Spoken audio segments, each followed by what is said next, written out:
ఓం శ్రీ రామచంద్ర పరబ్రహ్మణే నమః. భగవద్బంధువులందరకు హృదయపూర్వక నమస్కారాలు. ఓం శ్రీ రామచంద్ర పరబ్రహ్మణే నమః. ఆపదామపహర్తారం దాతారం సర్వసంపదాం లోకాభిరామం శ్రీరామం భూయో భూయో నమామ్యహం. ఓం శ్రీ రామచంద్ర పరబ్రహ్మణే నమః. శ్రీ వాల్మీకి రామాయణము 5వ కాండ అయిన సుందరకాండ యందలి 23వ సర్గ యందలి గల 21 శ్లోకముల యొక్క వచనభావ సారాన్ని రాక్షస స్త్రీలు సీతకు ఉపదేశించుట అనే కథగా విందాం. రాక్షసరాజు శత్రువులను ఏడిపించేవాడు అయిన రావణుడు సీతతో ఈ విధంగా పలికి, సీతని లొంగదీయండి అని రాక్షస స్త్రీలను ఆజ్ఞాపించి వెళ్ళిపోయాడు. రావణుడు తిరిగి వెళ్లి అంతఃపురంలో ప్రవేశించిన పిమ్మట భయంకరములైన రూపాలు గల ఆ రాక్షస స్త్రీలు సీత దగ్గరకు పరిగెత్తుకు వెళ్లారు. వారు క్రోధావేశంతో సీతను సమీపించి పరుషంగా మాట్లాడుతూ సీతతో, సీత, 10 కంఠాలు గల రావణుడు పులస్య వంశంలో పుట్టినవాడు, సర్వశ్రేష్ఠుడు, మహాత్ముడు. అట్టి రావణునికి భార్యవి అవడానికి నువ్వు ఇష్టపడ్డం లేదు.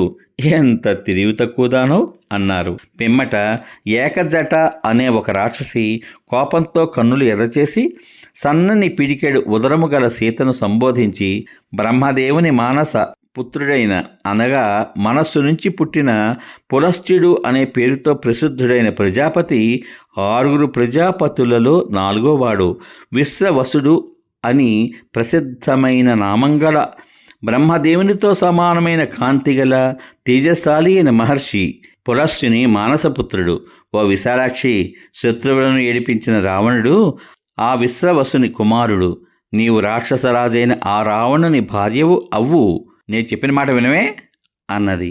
పిమ్మట పిల్లి కళ్ళ వంటి కళ్ళు గల హరిజట అనే రాక్షసి కోపంతో కళ్ళు పెద్దవచ్చేసి తిప్పుతూ 33 దేవతలను వారి ప్రభువైన దేవేంద్రుని జయించిన రాక్షసరాజుకు నువ్వు భార్యవడం మంచిది అంది.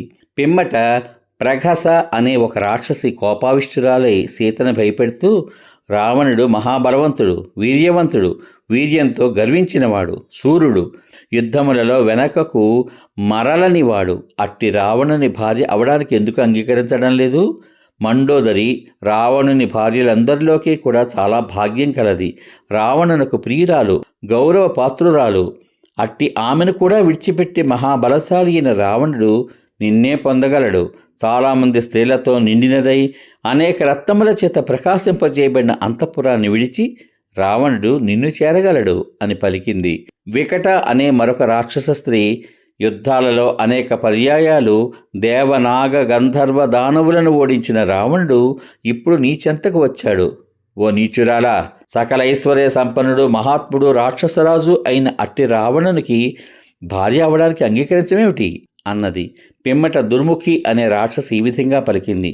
ఓ దీర్ఘ నేత్రాంతముడు కలదానా, ఏ రావణునికి భయపడి సూర్యుడి గట్టిగా ఎండకాయడో, ఎవనికి భయపడి గాలి గట్టిగా వీచదో, అట్టి రావణుని ఆజ్ఞ ప్రకారం నువ్వెందుకు నడుచుకోవడం లేదు?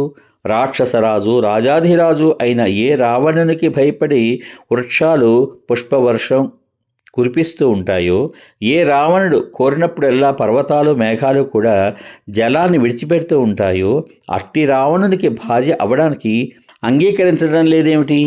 అందమైన చిరునవ్వు గల సౌందర్యవతివైన ఓ సీత, చక్కగా నీకు యథార్థాన్ని చెబుతున్నాను, నా మాట విను. ఆ విధంగా కాలేదనుకో, నువ్వింక జీవించవు అని బోధించినది. సమాప్తం. ఇంతవరకు మీరు శ్రీ వాల్మీకి రామాయణము 5వ కాండ అయిన సుందరకాండ యందలి 23వ సర్గ యందలి గల 21 శ్లోకముల యొక్క వచన భావసారాన్ని రాక్షస స్త్రీలు సీతకు ఉపదేశించుట అనే కథగా విన్నారు. రేపటి భాగంలో శ్రీ వాల్మీకి రామాయణము 5వ కాండ అయిన సుందరకాండ యందలి 24వ సర్గ యందలి గల 48 శ్లోకముల యొక్క వచన భావసారాన్ని సీత రాక్షస స్త్రీల మాటలు తిరస్కరించుట, వాళ్ళు సీతను భయపెట్టుట అనే కథగా విందాం. ఓం శ్రీ రామచంద్ర పరబ్రహ్మణే నమః. శ్రీరామ రామ రామేతి రమే రామే మనోరమే సహస్రనామ తత్తుల్యం రామనామవరాననే. ఓం శ్రీ రామచంద్ర పరబ్రహ్మణే నమః. సర్వే జనా సుఖినో భవంతు. శుభమస్తు. స్వస్తి.